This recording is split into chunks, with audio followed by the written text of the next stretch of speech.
Today I'm going to lower the action on my classical guitar. Before I start and show you how to do it, first I'm going to explain what action really is, why it's important, and why mine needs adjusting. So what is action?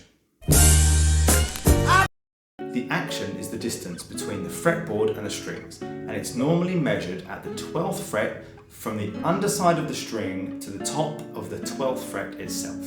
The action is one of the biggest contributors to the actual playability of the guitar. If the action is even just 1 mil or even half a mil too high, it requires a lot more effort to press down on the strings, especially as you move higher up the neck.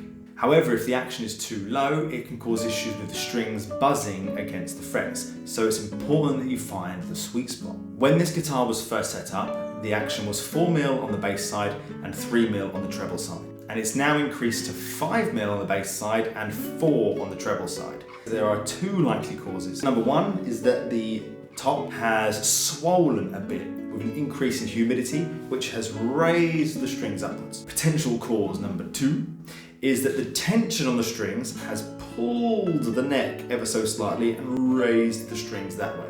So how do I adjust it? Simplest thing to do is to take out the saddle, here, this little bit of bone in the bridge, and sand away material from the underside of it. You need to have enough saddle to give you room for adjustment.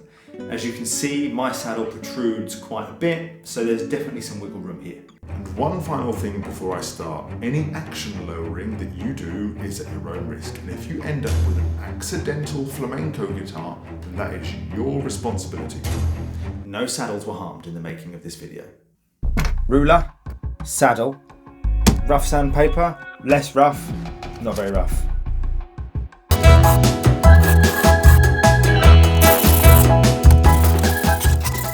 Okay, I've taken slightly more off than planned, but I think it looks okay, so let's put it on the guitar and see.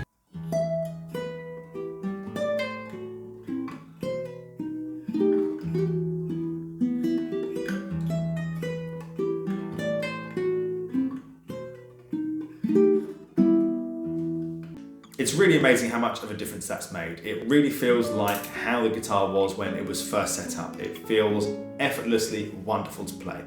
There will be some cases where it's more complex. If it doesn't look like you can just remove material from the saddle or you're not sure what to do, go to a luthier. Do not try and do it yourself, because if you ruin your guitar, that would be bad. See you next time.